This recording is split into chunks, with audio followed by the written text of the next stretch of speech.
Well, hello everybody. Welcome to Aquarius Rising Africa. And it's a marvelous Monday with lovely Bryce and Morné. How is everybody? Did you have a nice weekend? It's very, very, very good. Very, very, very hot here. So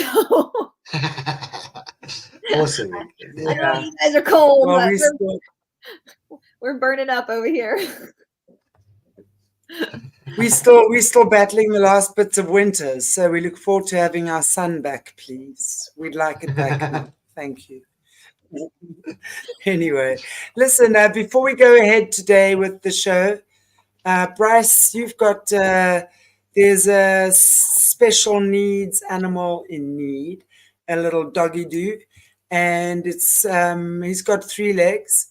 Bryce is going to tell you the story about him and also where he's available for adoption. So, guys, just yeah, Look there at he that is. little Oh Bubby. man, He's that's what I call my dog, Bubby. Look at him. He's so cute. So this is they're calling him Butch, and this is a subscriber that we have. One of our people we share. All of us obviously share subscribers, and she reached out to me. Her and her sister.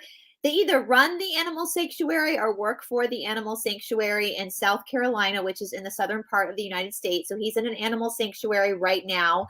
And from what I understand, you guys, and I was telling you, Shanti, offline or backstage, I just don't understand some of humans. There are some humans out there that will never understand. And apparently this little Bubba, this little baby, was thrown out of a car window on a freeway.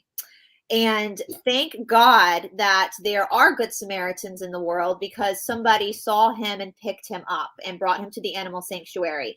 Now, you see in this picture, he does have a cast on his leg. Apparently, the leg was so badly broken, the vet tried to reset the leg, but it was just not resetting. And so they did amputate the leg. Now, she has sent me videos of him, and he is, I mean, 3-legged animals are amazing. Whenever they get amputated, they always seem to bounce back pretty quickly, and he seems to be bouncing back pretty quickly with only 3 legs.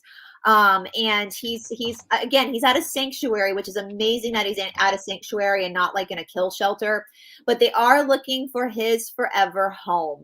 And I always say, you know, when we adopt humans, it's customary to say, like, if you adopt a baby, when like little Johnny came home, or when my baby came home. And I think that's the most beautiful thing about animal adoption too, when Butch goes home, when we find his, as the Hawaiians say, I know Hawaii's been on all of our minds lately, that humans, they have a word for dog and human relationships. As a human being, you are that dog's kahu.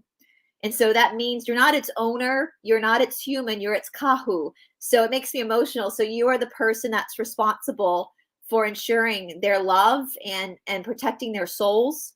And so I always look at Robbie and I'm like, I'm your kahu. It makes me emotional. So if you're Butch's kahu, if that's who you are, then you can contact, I know the link I sent Morné, I guess we can put it in the description box, has the contact information to the sanctuary in South Carolina. Now, I know I spoke about this with Catherine Edwards, and I do dog rescue in India. So I do know some of the laws when it comes to international rescue.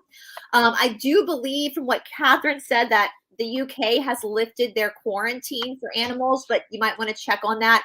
I do 100% know that obviously anybody within the United States can adopt Butch, or Canada. So when we look at crossing country lines within adoption of animals, it depends on the country and whether or not there are particular diseases in the country. So like Canada and the United States, we already got rabies, we already got all that stuff. So they allow the animals in, no problem. But like with Australia, they would make the animals sit in quarantine for like 6 months. And we don't want to do that to an animal. We don't want to lock an animal in a cage for 6 months. So when I do dog rescue from India, I only rescue to the United States or Canada, because the dog comes straight into the country, no problem. And so if you are in Canada and you think your Butch is kahu, then you can adopt Butch as well. They get little passports, which is really cute, because you get little passports for them to cross my dog has a little passport to cross through the state line or the country line into its new country. But obviously, we know that anybody in the United States, no problem. Obviously, there's no restrictions in the United States. So, and if you are in a country, if you are somebody from the United Kingdom or another country, and you do think you're Butch's Kahu, just double check with your country's laws when it comes to bringing animals in. Like I said, I believe Catherine Edwards did say that the United Kingdom had just lifted that law. So if you are in the United Kingdom, you might be able to put Butch on an airplane and get him right into the country, no problem. But again, I would absolutely say check the quarantine laws to make sure you're not doing more abuse to the animal. And so anyway, yeah, so Butch is at a sanctuary, and he's a Southern boy. He's in South Carolina. So if you are his Kahu, then please contact the information and they can work out arrangements to get him to your home. And the bottom line is you'll know if you are. Yeah, you know, absolutely. If that appeals to you, then you'll know if you are. So, yeah. And I will say too, since I started advertising it on my channel, our mutual subscriber, I'm trying not to say her name because I don't know if she's private or not. She said that they've gotten so many donations now. So many of you guys have actually, if you have sent many donations.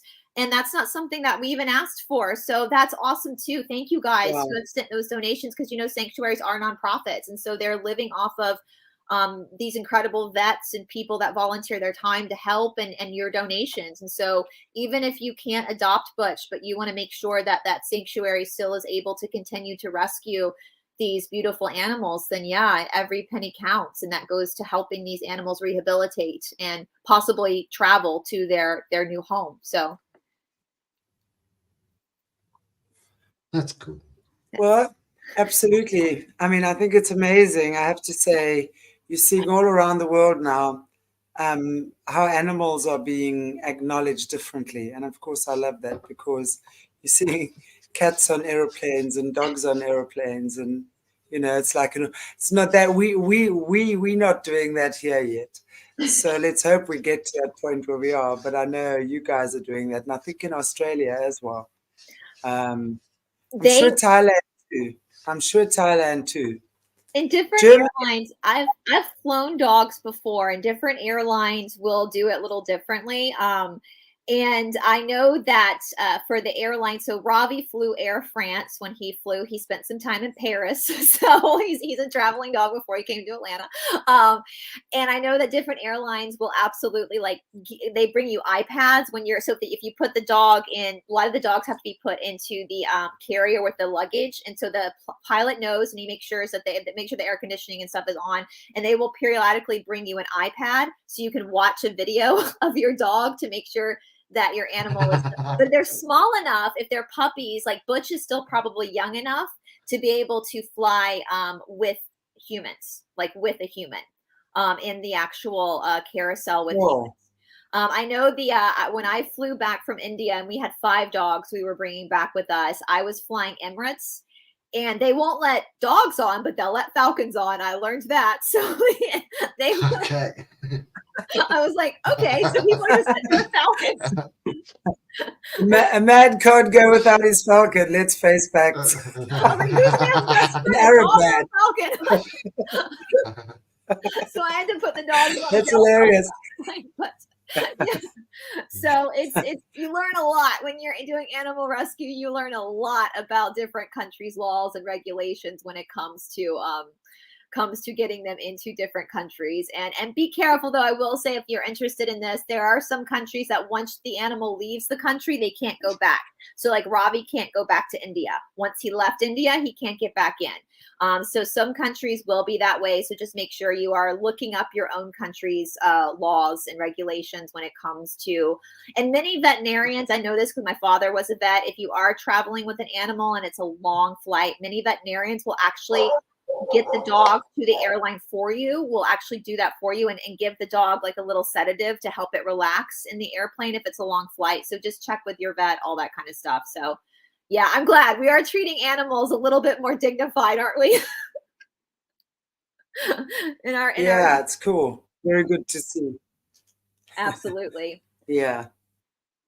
And thank you. Yeah, well, I really hope that Butch finds his forever home, and soon as well. So today we are looking at the Emerald tablet, number 12 and 13.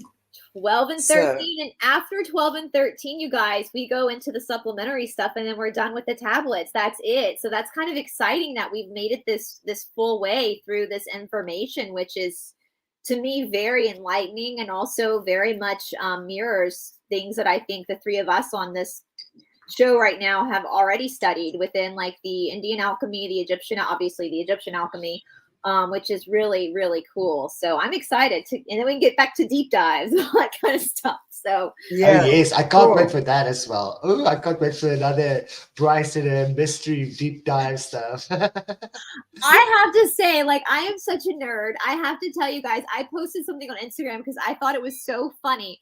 It was this meme somebody made about jury duty, and it was like, jury duty's odd. The government can just call you up and be like, call out of work, bestie. We need you to solve a murder. Here's $15.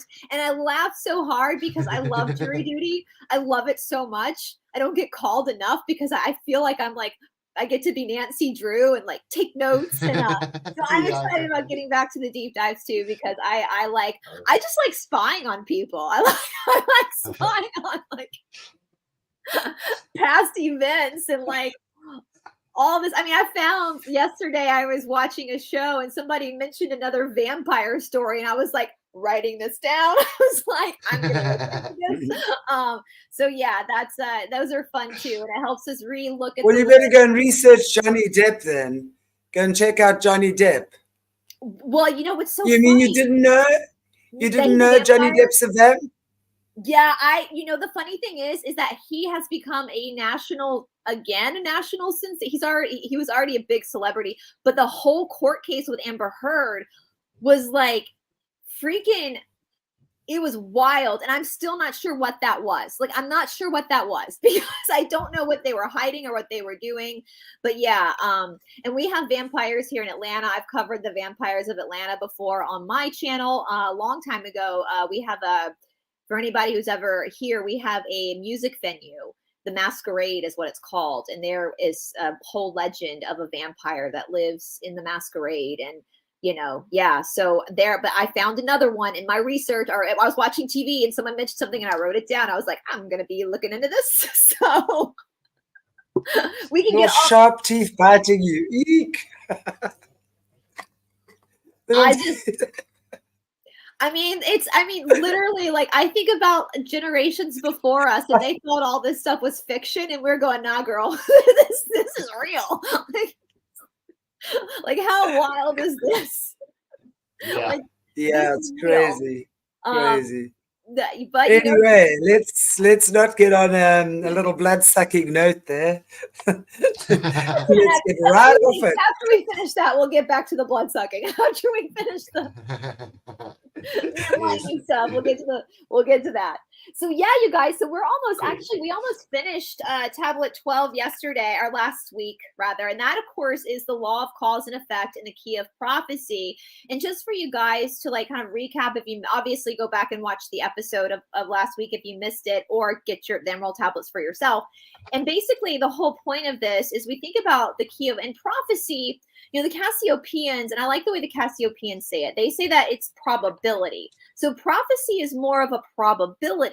And if you look at the laws of cause and effect, as Thoth has spoken about, if you understand the laws of karma, which karma is cause and effect, then you understand the law of prophecy. You can make a pretty educated guess at where the trajectory of certain things are going because you understand the laws of cause and effect, right? For every action, there's an equal and opposite reaction. That's the karma. And karma, again, you guys, I want to reiterate this. Karma has no opinion.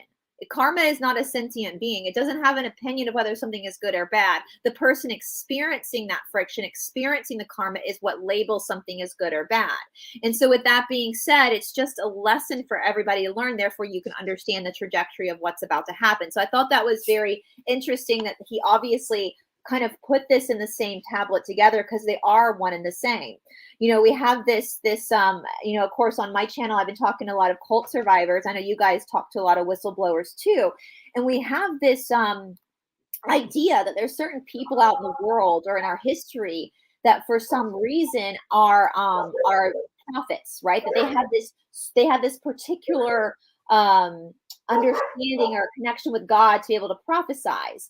And the thing that I've always been like is, no, everybody's a prophet. Everybody, first of all, has that connection to God. And second of all, if you understand how to watch things, these probabilities play out, then you can kind of understand what's going to happen, right? And so I hope that is empowering to people when they hear that, understand that you don't have to bow to any other human being to tell you what's going to happen or what God wants for you, and understand that that lies within you, that lies within each and every individual. To be able to see that and to understand that. So we're kind of coming towards the end of the 12th one, the 12th tablet. And so we start with the verse, I in the land thou callest Chem, which Chem again is Egypt. That's where we get alchemy, chemistry. Races shall rise and races shall fall. Forgotten shall thou be of the children of men, yet thou shalt have moved to a star space beyond this, leaving behind this place where thou hast dwelt. So again, if we look back at the previous tablet of time, when we talked about, or he spoke about us as humans, we view time as linear when time is not linear. But we use it as a way to put our experiences into like a category, into its own little filing cabinet, right? So it's interesting what he says here is that when we move up in consciousness, because this is also mirroring the law of one, right? When we move up in consciousness and awareness, we then come into fourth density, whether that's positive or negative, it's up to the individual choice. So we come into fourth density, but then there are beings behind us that will then move into that third density awareness. And it's interesting that, I don't know if Mr. Fox said this on y'all's channel, or if he's even said it on mine, or if this is something we spoke about off camera. But if you go fourth density positive, what's interesting here is that a third density being, so like what Thoth is saying, the people coming into the land of Chem behind us, the third density beings, because third density is the density of choice, there has to be a respect of free will. And so a lot of third density, like I know Earth is in quarantine right now, like the positive beings, like you have to call on help. The positive beings are not going to intervene unless you ask for help because they respect your free will. Well, if you go fourth density positive, they have said that you spend the first part of that kind of resting and also away from third density because you don't know how to hide yourself yet. Because then you become that higher consciousness that then if you don't know how to hide yourself, you can actually interfere with somebody else's free will choice by exposing. Does that make sense? Like by exposing yourself. Yeah. And so it's interesting. He's talking about that now, that idea that you eventually are going to move up here and there's going to be a new set of souls that are working through this density of choice that have come behind you. And that responsibility that's going to lie with you. Now, the fourth density negative beings don't respect free will. So they'll intervene and interrupt all the time. But the positive ones will, because they want you to figure it out for yourself and make those choices for yourself. So I'll read that again.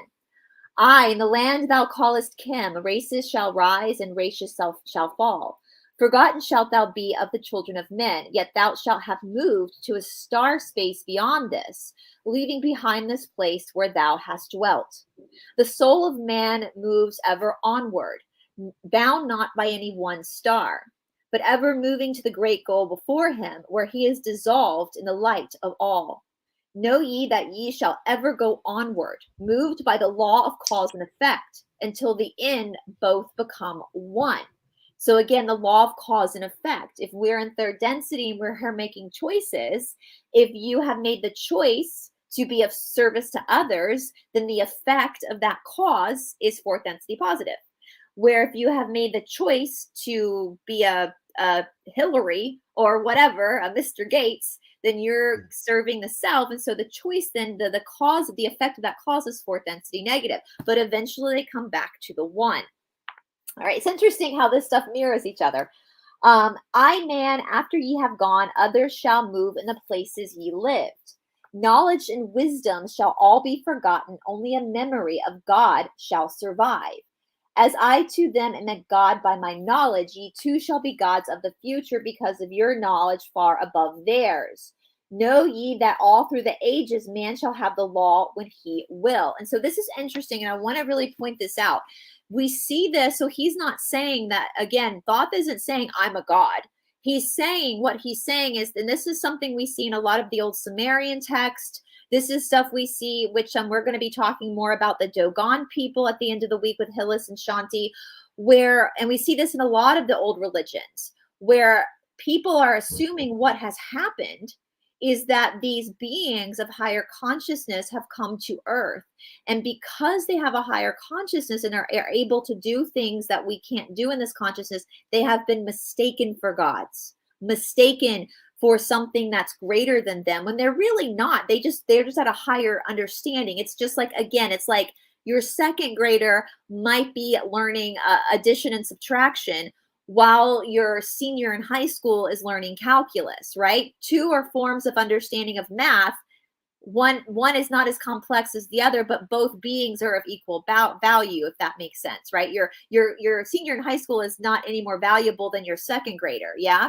And so, again, that goes back to what I was saying in the beginning, is like when the law of one says, like, we have to, when we first get to fourth density positive, we need time to know how to hide ourselves, because we don't want to interfere with a third density being's choices. We don't want to confuse that third density and make them think we're gods when we're not. And so we can see how, in saying that, how many different cultures have, did I lose you guys? Can y'all still hear me? Mm. There we go. Yeah, you're still there.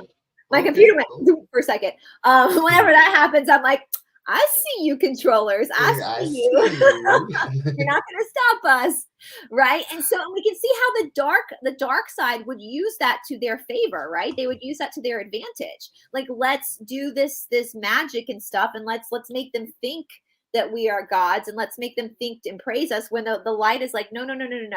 You got to figure this out for yourself. And so he's warning you. He's like, they're going to think that you're a god, right? Because you know things that they don't know. And as the new densities come forward, I mean, Shanti and I were just talking about this before you signed on, Morné, about how much information has been lost, and how my friend Hillis says we're like remembering, right? And the only thing that's going to remain is this idea of God, that there is a God, that there is a source, and that's it.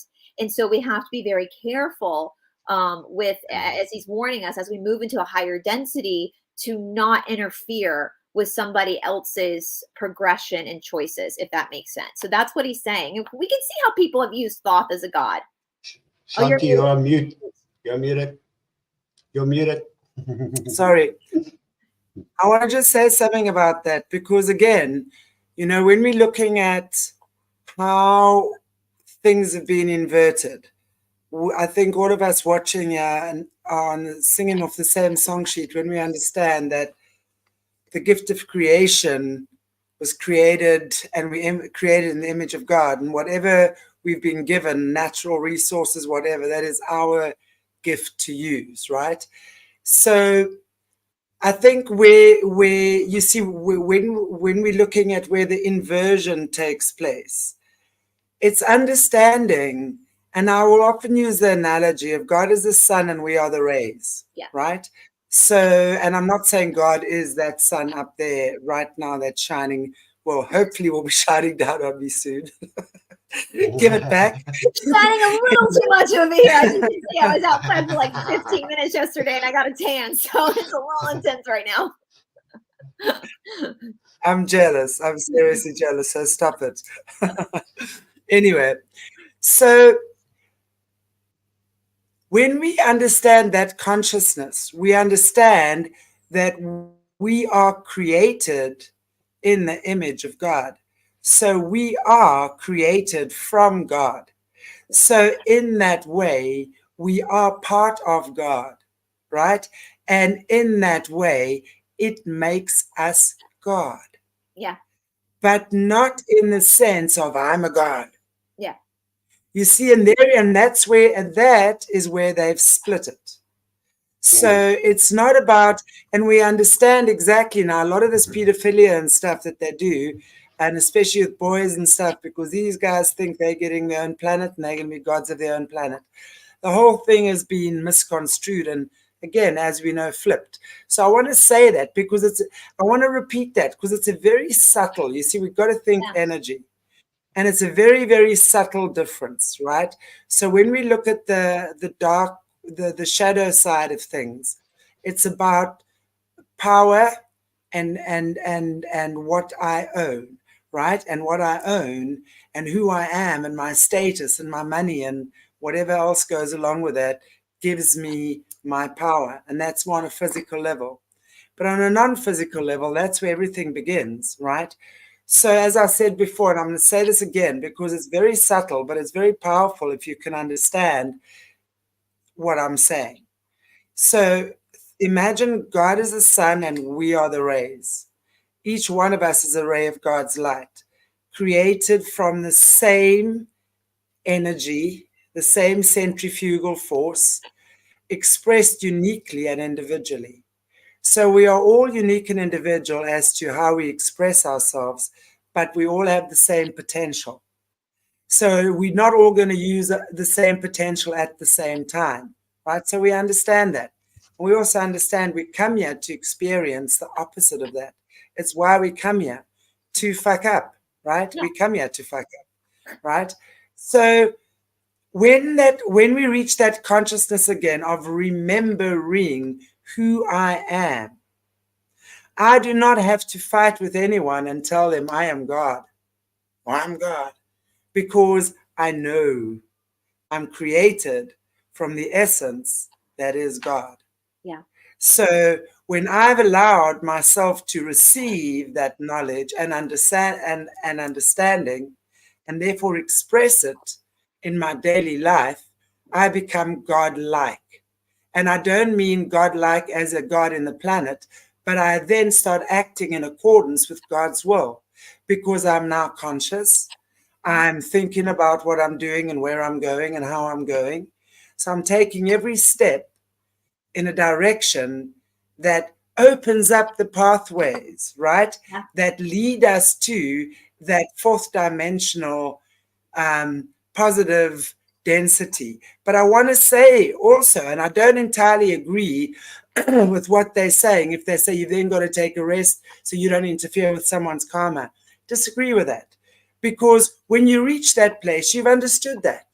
No, they say you do know that. that. You do know that. You just don't know how to hide yourself. So you know that. You know that you can do that, but you don't know how to hide yourself yet. It's like when we come to third density, we have to learn how to walk and use the bathroom. And so it's learning how to like use your density, use the new light body in a way that's not interfering with somebody else. So you do know that. You are consciously aware of that. But yeah, it's just learning how to function within that density.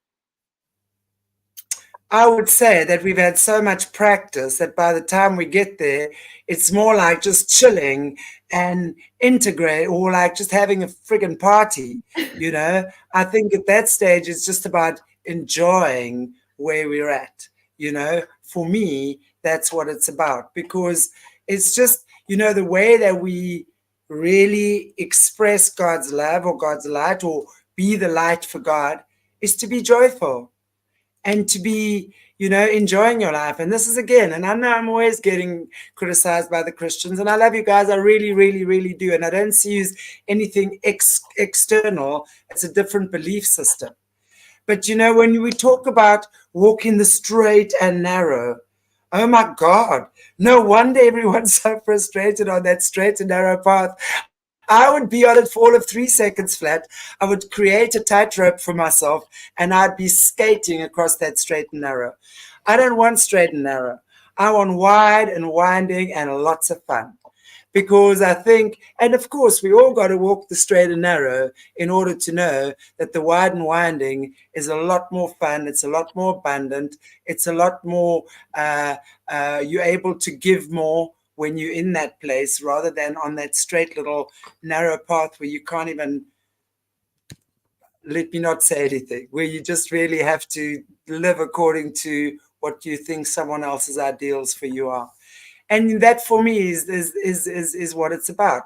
You've got to come and you've got to express God's joy through your body, through your actions, through your mindset, through the way we are with others. That's true And I'm not even going to say the word religion, because religion, consciousness supersedes any religion. So religion is a gateway to understanding how to do things in order to get yourself out of hell. Okay? That's what I'm saying. Think about hell. Hell is when you are furious, you're angry, you sacrificing yourself all the time. You are, and I'm not talking about SRA now, okay? I'm just talking about your emotional hell. You put yourself in emotional hell time and time again. So you do need a gateway and a support system that reminds you of the truth. And once you've been to the school for that system and you've got it integrated, you got it, right? It then becomes part of your daily life. It then becomes part of your daily exercise, so to speak. It then becomes part of your daily enjoyment of who you are. You just express it. It is who you are. You don't have to try and convince yourself and others. I mean, excuse me, thou shalt not steal.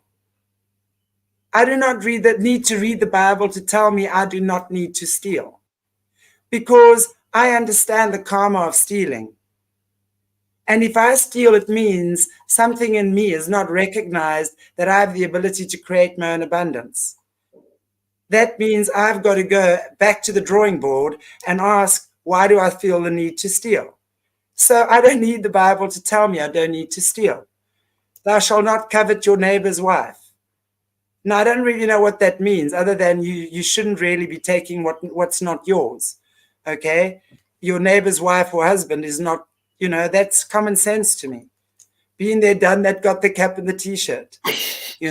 Everyone who's been in a dodgy relationship understands that, right? So when you've been through that, you don't need to go there anymore. That's what I'm saying.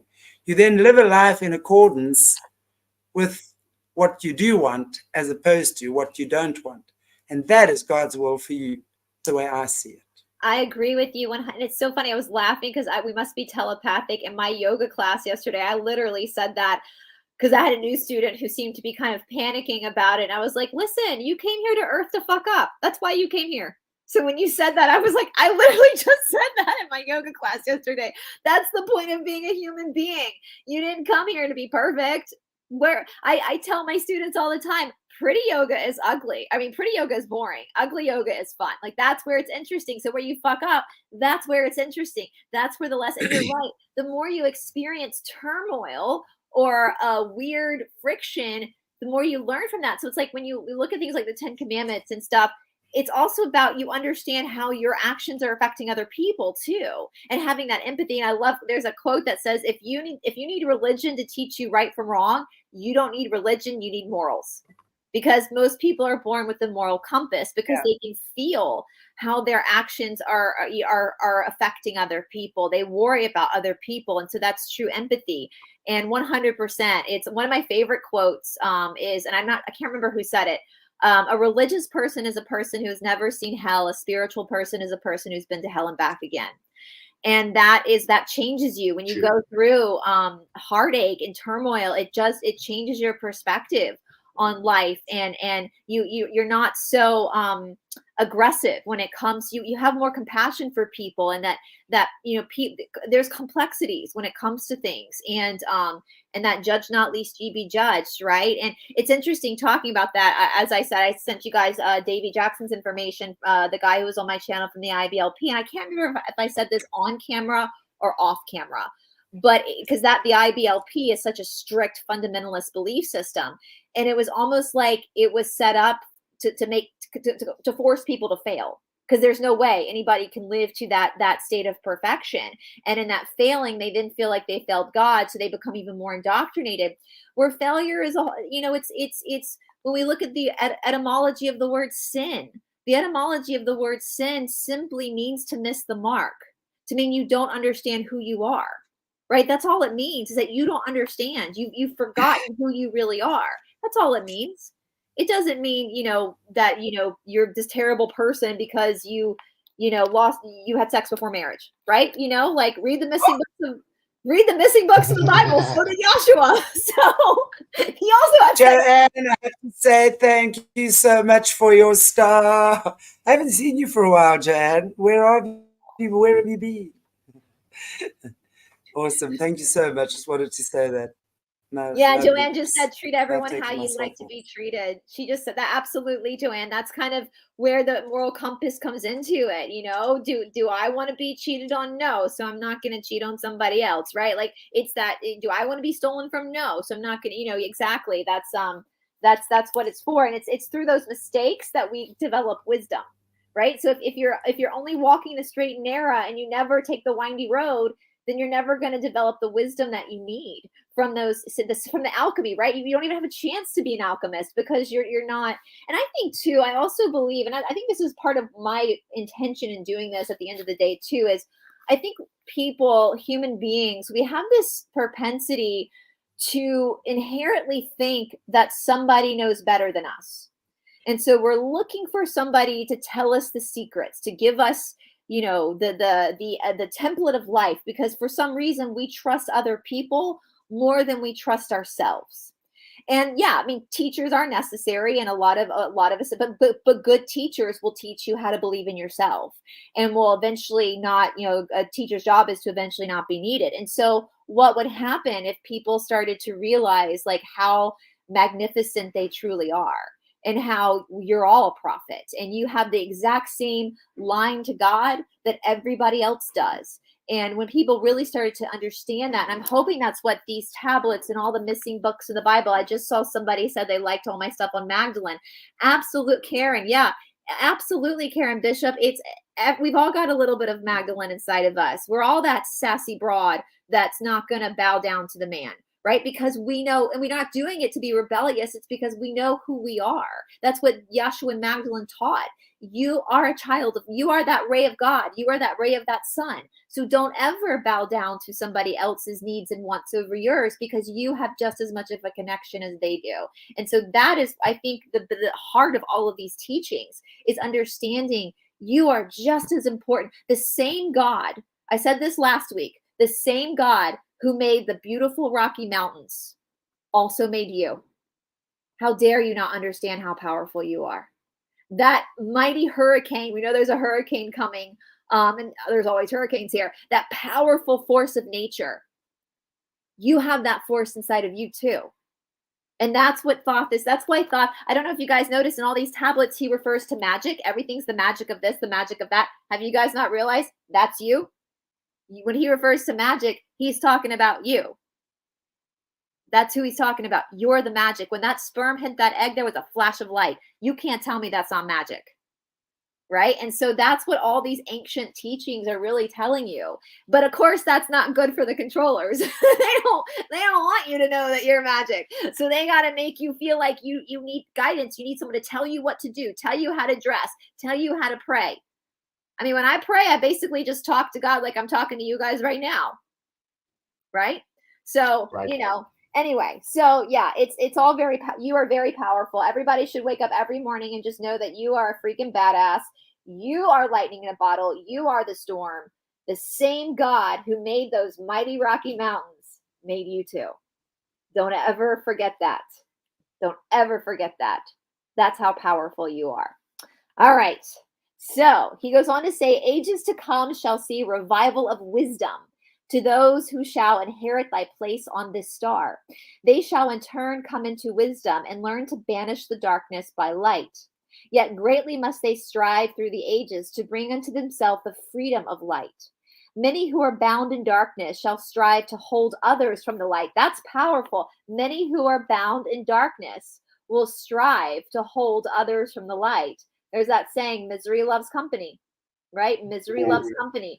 And so even we can see that in two ways. We can see that as, you know, the controllers doing what they're doing on a mass scale to try to keep us from knowing the truth. Or you can see it as just like you are the company you keep, you know, and that's, I know I was actually talking to my friend Cindy about this, how it's when we get new students who come into the shalas and they start to learn this stuff for the first time, all of a sudden they want to get divorced. They want to like change their life. You know, all of a sudden these, because they start to recognize patterns, and we're always like, you know, wait a minute, hold back just a minute, just settle into this first. But you start to realize that you're going to have people in your life that are going to support you on that path of healing, on that path of self enlightenment, and then others that are not going to want you to go there, because when you get your lightness, your light scares them, right? There's that great saying that the devil I know is better than the devil I don't know. And so some people don't want to change because they're comfortable in their bondage. They're comfortable in what they know, even if it sucks. But when you start to take that leap and start to heal yourself, you might get that pushback. And that's just to be expected, right? From people who are stuck in their bondage, right? And I think you show people that you can do it. It can be done. And that's scary for a lot of people to take that self-responsibility. So I'll read that again. He says, many who are bound in darkness shall strive to hold others from light. Then shall there come unto man the great warfare that shall make the earth tremble and shake in its course. Aye, then shall the dark brothers open the warfare between the light and the night. Well, on a very global scale, no truer words have been said. We hear you, thought. We are seeing that battle, really on our front doors right now between those that want to push us forward and those that want to hold us back and keep us enslaved, right? But that also is within your own self too. The times that you become your biggest captor, when man again shall conquer the ocean and fly in the air on the wings like birds, when he has learned to harness the lightning, and then shall the time of warfare begin. So isn't that interesting? I'll read that again. When man shall conquer the ocean and fly in the air on wings like birds, then he has learned to harness the lightning, and then shall the time of warfare begin. So we've learned to do things, and now that's mirroring Atlantis as well. Great shall the battle be twixt the forces, the great warfare of darkness and light. Nation shall rise against nation, using the dark forces to shatter the earth. Weapons of force shall wipe out the earth man until half of the race of men shall be gone. Then shall come forth the sons of the morning and give their edict to the children of men, saying, O men, cease from thy striving against thy brother. Only thus can you come to the light. Cease from thy unbelief, O my brother, and follow the path, and ye know are right. Then shall man cease from their striving, brother against brother and father against son. That sounds like parts of the Bible, and we know they took from this and made, that's in the Bible. Then shall the ancient home of my people rise from its place beneath the dark ocean waves. Then shall the age of light be unfolded, with all men seeking the light of the goal. Then shall the brothers of light rule the people. Banished shall the darkness of night. I, the children of men shall progress onward and upward to the great goal. Children of light shall they become. Flame of the flame shall their soul ever be. Knowledge and wisdom shall be man's in the great age, for he shall approach the eternal flame, the source of all wisdom, the place of beginning. That is yet one with the end of all things. I, in a time that is yet unborn, all shall be one, and one shall be all. Man, a perfect flame of this cosmos, shall move forward to a place in the stars. I shall move ever from out of this space-time into another beyond the stars. Long have ye listened to me, O my children. Long have ye listened to the wisdom of Thoth.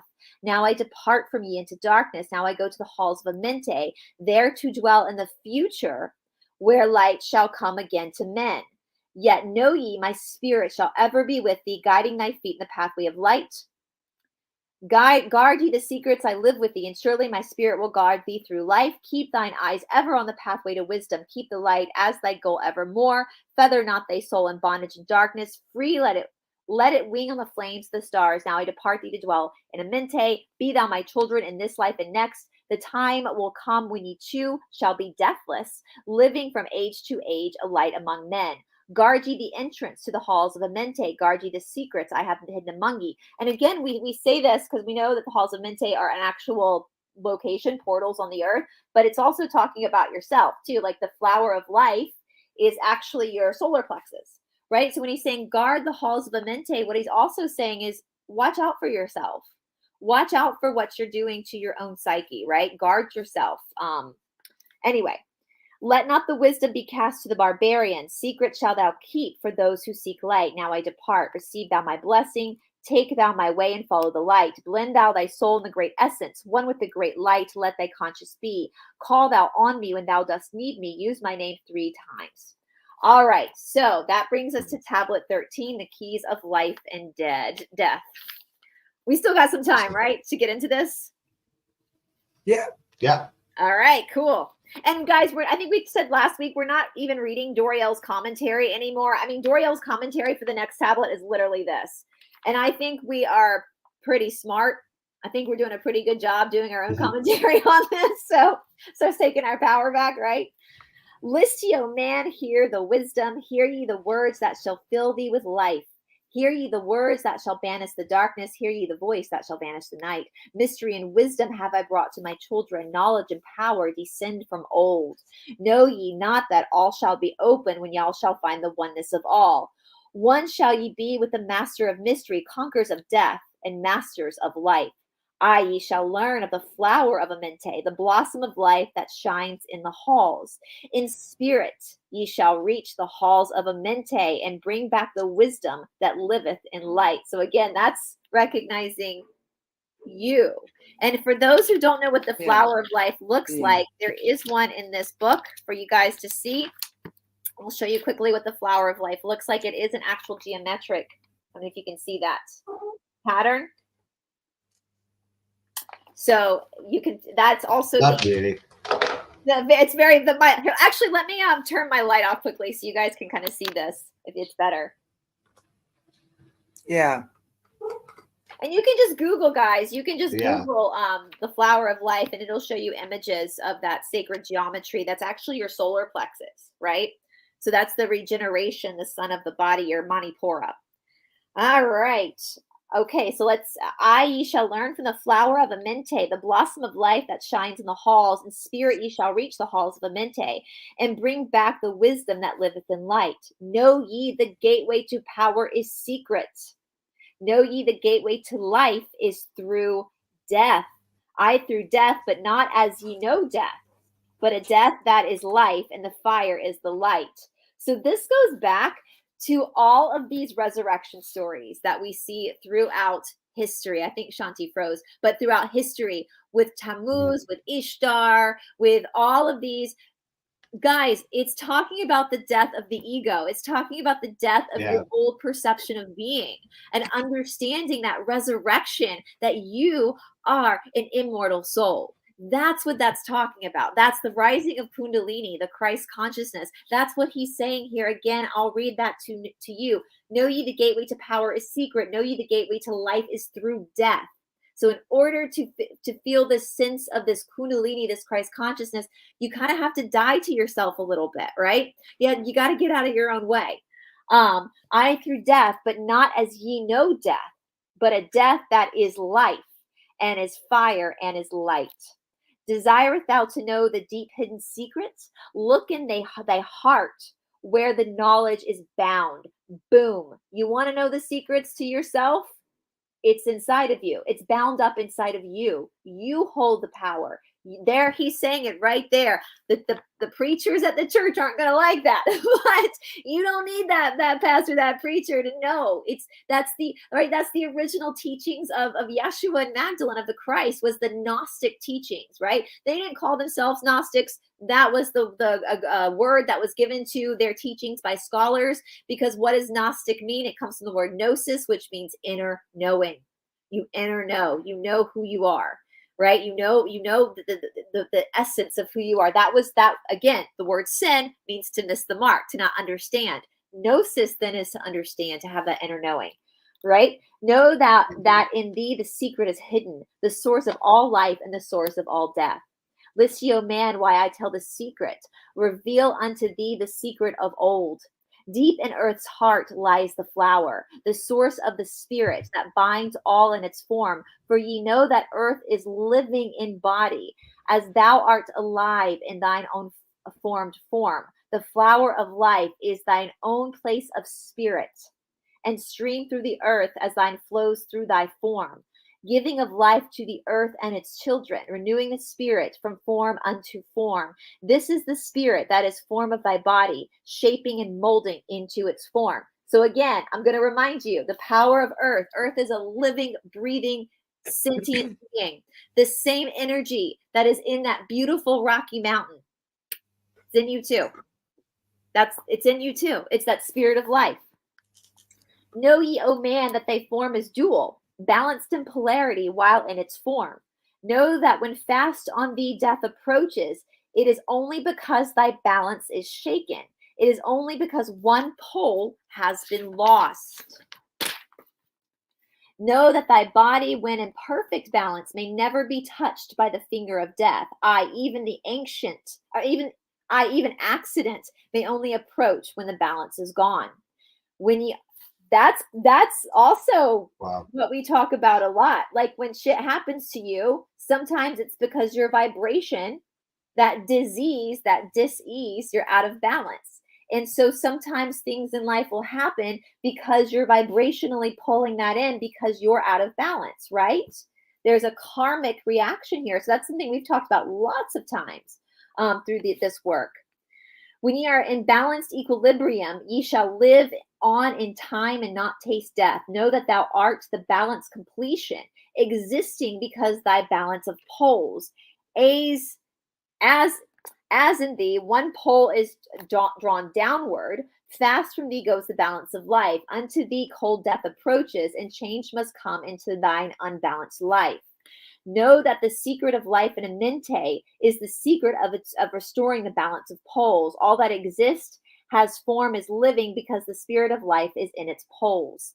See ye not that earth's heart is in balance of all things that exist and have being on its face, that the source of thy spirit is drawn from earth's heart, for in thy form thou art one with the earth. We are one with the earth. That's why it's important that we don't damage the earth, because we are one with the earth, right? When thou hast learned to hold time thine own balance, then thou shalt draw on the balance of earth. Exist, then shalt thou while earth is existing. Change in form only when earth too shalt change. Tasting not death, but one with this planet, holding thy form till all passes away. List ye, O man, whilst I give the secret, so that ye too shall taste not change. 1 hour each day thou shalt lie with thine head pointing to the place of the positive pole. 1 hour each day thy head shall be pointed to the place of the negative pole south. Whilst thy head is placed to the north one, thou hold thy consciousness from the chest to the head. And when thy head is placed southward, hold thy thought from the chest to the feet. Hold thou in balance once in each 7, and thy balance will retain the whole of its strength. So it's interesting. When he's talking about the poles here, we know the earth has the south and north pole, but so do humans. We have the pranic, upward flowing energy, and the aponic, downward flowing energy, right? And that's the seven energy points. He's taught the 7 lords. We've talked about this. That runs up that Sushumna, that chakra system that comes up in those energy points. And I was laughing when I read this on my channel, because I always say, like, if you're new to doing this self-exploration through your body, then just take like 20 minutes. And he's sitting here saying an hour. So to really explore the flow of energy, right?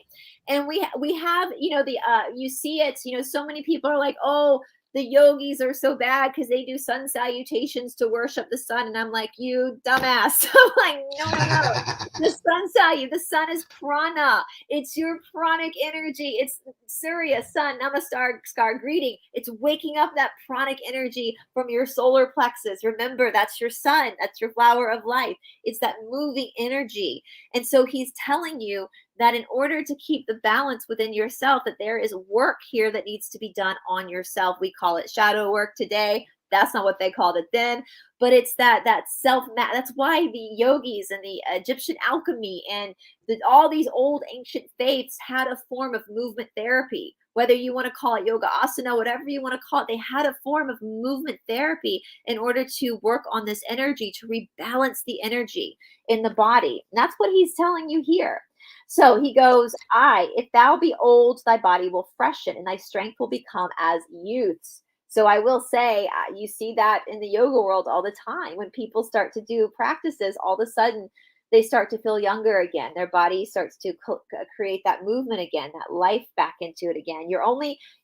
I heard somebody say, You're only as old as your spine is flexible, which the spine is Sushumna, right? It's that pole, that main pole, that main nadi. All right. Yep. This is a secret known to the masters, which they hold off the fingers of death. Neglect not to follow the path I have shown. To neglect it will mean death is coming. Hear ye my words and follow the pathway. Keep thou thy balance and live on if life. Hear ye, O man, and list to my voice. List to the wisdom that gives thee of death.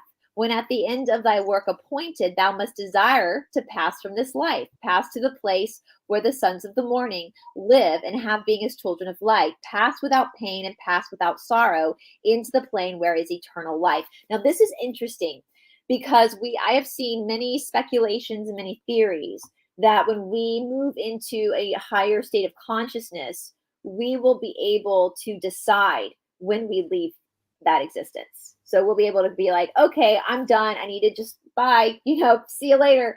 But also what we're seeing here too, there's a great teacher named Richard Freeman. He was one of the original people in the Western world to bring traditional yoga. And he brings a really good perspective to the practice.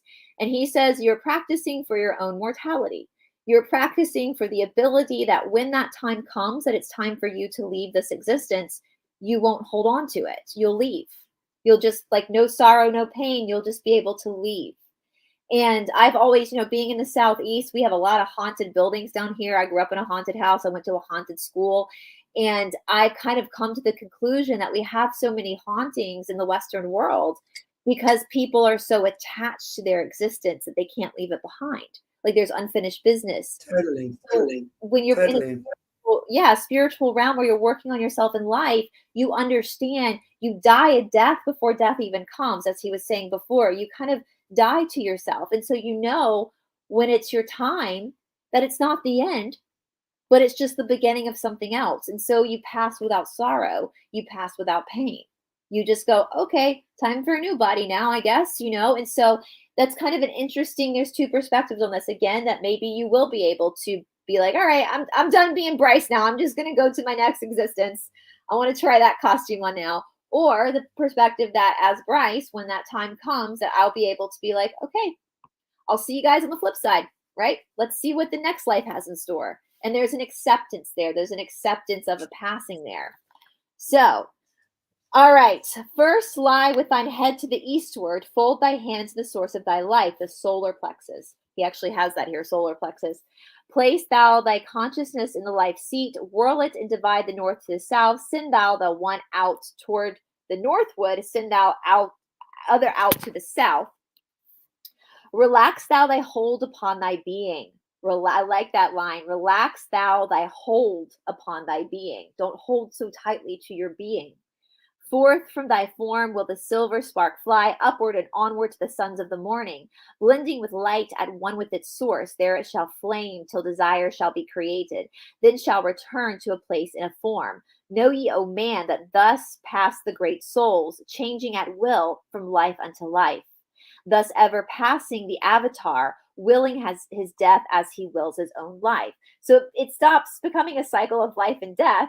It starts becoming a cycle of life upon life upon life upon life. So again, when it's time for this body to be retired, you're like, cool, let's go to the next one. Let's see what that has in store. How much long? I think we can finish this. We've only got 2 more verses left, guys. So let's see. The key to the placing of consciousness at the time of the death, so that memory may be carried from one incarnation to another, so that when we die that death and we move life to life to life, we're then carrying the memories with the incarnations with us. List ye, O man, drink of my wisdom. Learn ye the secret that is the master of time. Learn ye how those ye call masters are able to remember the lives of the past. Great is the secret, yet easy to master, giving to thee the mastery of time. When upon thee death fast approaches, fear not, but know ye are the master of death. Relax thy body, resist not with tension. Place in thy heart the flame of thy soul. Swiftly, then sweep to it the seat of the triangle. Hold for a moment, then move to the goal. This thine goal is the place between thine eyebrows, the 6th chakra, the 3rd eye, the place where memory of life must hold sway. Hold thou thy flame here in thy brain seat until the fingers of death grasp thy soul. Then as thou passes through the state of transition, surely the memories of life shall pass too.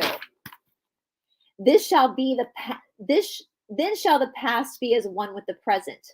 Then shall the memory of all be retained. Free shalt thou be from all retrogression. The things of the past shall live in today. Man, ye have heard the voice of my wisdom. Follow, and ye shall live through the ages as I. So that brings us next week to the supplementary work. So how cool is that, guys? I just love that. I love these emerald tablets. I'm like, yes, Nice God. ending. Good ending. I say it's good ending. It was a nice ending. Yeah. No, it's awesome. You are the master. You are not. Death is an illusion. Yeah. Illusion. So death is another great adventure. Exactly. It's just another new beginning. It's not life, death, life, death. It's life to life to life to life. It's like when you take your clothes off at the end of the day, you know, you're not really mourning your outfit. You might have been like, damn, that was a really good outfit. I'll have to remember that for next week. I felt sexy in that, but you're not mourning it. You just take it off and put it in the dirty clothes hamper, right? And there's an excitement for the next day, right? An excitement to put your pajamas on, right? For ladies, an excitement to take your bra off. Every woman loves that feeling when they take their bra off at the end of the day. Indeed. Yeah, that's awesome. Really enjoyed that, actually, I must say. And as you say, death really is the illusion, you know. Life is spiritual. Remember, we come from spirit into physical body for a time and space and then leave again. So you experiencing in this realm things, experiences your soul or spirit needs to grow through. So enjoy the journey. It's such fun when you just embrace it and you see it as an opportunity to grow. It's when we start taking it so hectically seriously and hating life and hating each other that it becomes a miserable experience. So on that note, let's not have a miserable Monday. We are having a marvelous Monday. So thank you, Bryce. Thank you, guys. It was really cool for the emerald tablets. Thank you, Morné. Thank you to all our amazing viewers in the box, out the box, wherever you are. Cool. And then we will see you. Sorry, is there anything else, Bryce, from you? No, I was going to say, after this, you guys supplementary work and we're done with the tablets. I would love to hear it from our viewers if they want to tell us like the most groundbreaking thing they've learned from this experience too, because that's why we do these things, or at least why I do these things on live shows, is because I want to hear your perspective too. You know, I want to hear what you guys have learned and what's been groundbreaking for you, and if it's changed your perceptions on thought, or if there's anything about yourself that any opinion you've held about yourself that has changed. Yeah, and I think if anyone does have anything, it'd be great to hear from you, actually, because I think we will still do one more week then, right? We've got the supplementary stuff, and that's just kind of like what because I think you guys remember when we started this journey a while ago, there's some stuff that's still missing. And so this is the supplementary stuff, the translation of what they think they have. And so we'll look at that next week and see what there's to say about that. But as far as like the actual tablets, that's what we have, is what we just finished with today. So we'll look at the supplementary stuff that they think they have of the emerald tablets, then we'll go, and I totally recommend everybody get your own copy. There's so many different commentaries. I love commentaries because, opinions are like assholes. Everyone's got one. But I like hearing other people's opinions.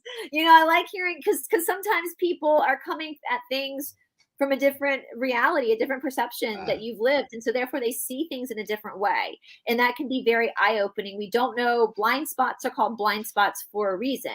And so, there's tons of commentaries out there.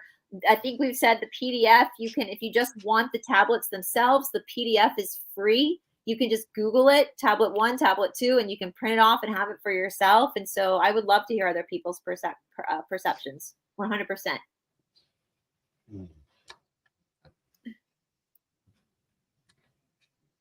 Yes, that would be awesome.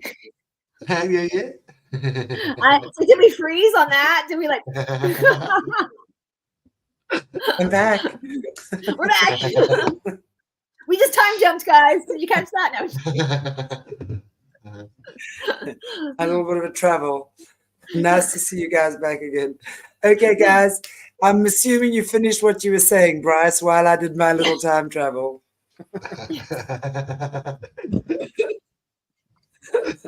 Okay.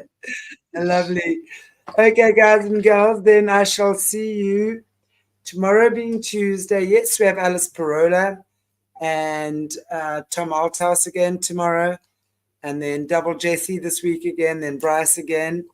And another mystery guest. I'm just waiting for confirmation from him, and I will let you know as well. And then we have Leo Zagami again on Friday. So stay tuned. Lots happening this week on our little African channel. Take it easy, guys. God bless you all. Like, share, subscribe. Just share. Just share, like. All these lovely things, and I appreciate you so much. Thank you so much. And really, again, to our Patreons and Jan Breeze well, tonight. I want to say tonight. For me, it's evening. Thank you so much. You're such a generous donator to the channel, Jan. And it's lovely to see you back. I'm glad to Jan is obviously doing a lot of animal work, rescue in a sanctuary in Australia. So very good to see you. Thank you. And yeah, we'll see you guys very soon. Take good care. Until next time. Bye.